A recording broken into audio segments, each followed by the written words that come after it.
Shalom, salam sejahtera saudara yang diberkati Tuhan.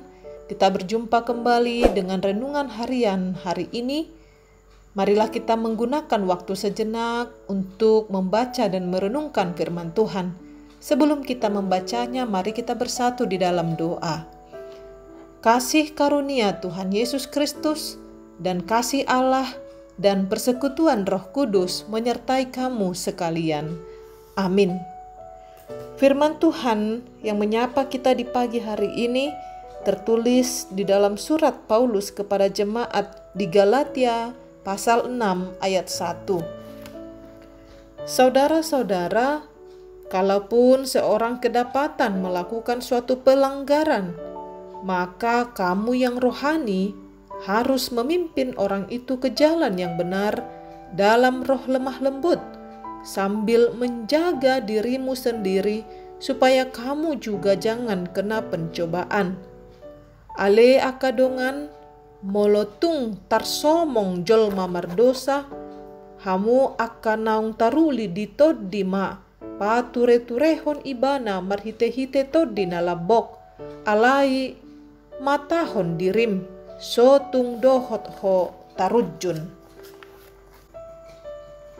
Saudara yang diberkati Tuhan, firman Tuhan bukan hanya berbicara tentang doktrin dan pengajaran Kristen. Firman Tuhan juga berbicara tentang bagaimana hidup dalam kehidupan sehari-hari, termasuk bagaimana peranan orang Kristen bertanggung jawab bila saudara-saudaranya kedapatan berbuat dosa. Sudah menjadi tanggung jawab kita sebagai orang Kristen untuk menolong saudara yang jatuh di dalam dosa, bukan membiarkan, apalagi menertawakan dan menggosipi, membicarakan saudara kita yang sedang jatuh di dalam dosa tanpa berbuat apa-apa. Tentu saja menegur dan membimbing orang yang jatuh ke dalam dosa bukanlah perkara yang sederhana. Sebab ketika kita menegur dan menolong orang yang melakukan kesalahan, akan mendapat respon yang berbeda-beda. Kemungkinan ada yang akan sadar dengan pelanggarannya, lalu meminta maaf dan bertobat dari dosanya. Maka kita seharusnya memaafkan dan menerima kembali. Namun ada respon yang negatif, yaitu menolak, tidak terima dengan teguran kita, membenci kita, bahkan dengan keras kepala tidak mau menerima nasihat dan menunjukkan sikap tidak bersahabat dan berbalik membenci kita. Maka nasihat penting dari firman Tuhan, yaitu agar kita berjaga-jaga, agar tidak jatuh ke dalam pencobaan. Sebab ada dua kemungkinan ketika kita memberikan teguran, yaitu pertama, kita memenangkan saudara kita yang sedang jatuh dalam dosa. Kemungkinan yang kedua, kita yang balik marah, emosi, bahkan lost control, sehingga persoalannya bukan lagi hanya saudara kita yang jatuh di dalam dosa, melainkan kita pun menjadi jatuh ke dalam dosa. Oleh karena itu, langkah yang harus kita lakukan ketika menolong orang yang bersalah, yaitu pertama, memimpin saudara kita dari pelanggarannya. Kedua, menegur dengan lemah lembut. Ketiga, menjaga diri agar jangan jatuh ke dalam pencobaan. Langkah yang pertama tadi sebelum menegur dengan lemah lembut, ketika kita memimpin saudara kita dari pelanggaran, maksudnya bahwa itu adalah perintah Tuhan, bukan keinginan daging kita semata, melainkan itu adalah tanggung jawab kita sesuai dengan firman Tuhan untuk memimpin saudara kita berbalik dari pelanggarannya. Kata memimpin dalam bahasa aslinya diterjemahkan dengan arti harafiah meluruskan tulang sendi, seperti pada tulang yang terkilir.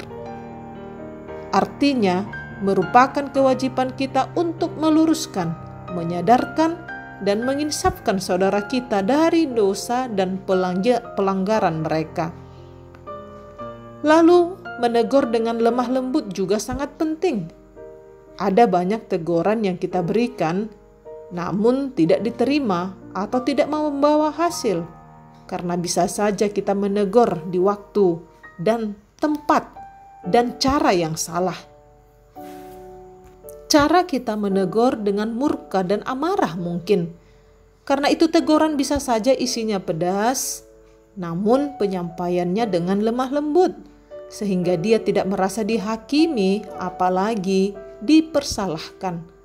Saudara yang diberkati Tuhan, kita pun adalah manusia yang sangat lemah dan memiliki peluang yang sama untuk jatuh di dalam dosa seperti saudara kita yang sedang jatuh. Oleh karena itu, kita pun mesti menyadari bahwa kita tidak kebal dari yang namanya pelanggaran dan dosa. Suatu saat, bisa saja yang melakukan pelanggaran itu justru kita sendiri, saya dan saudara.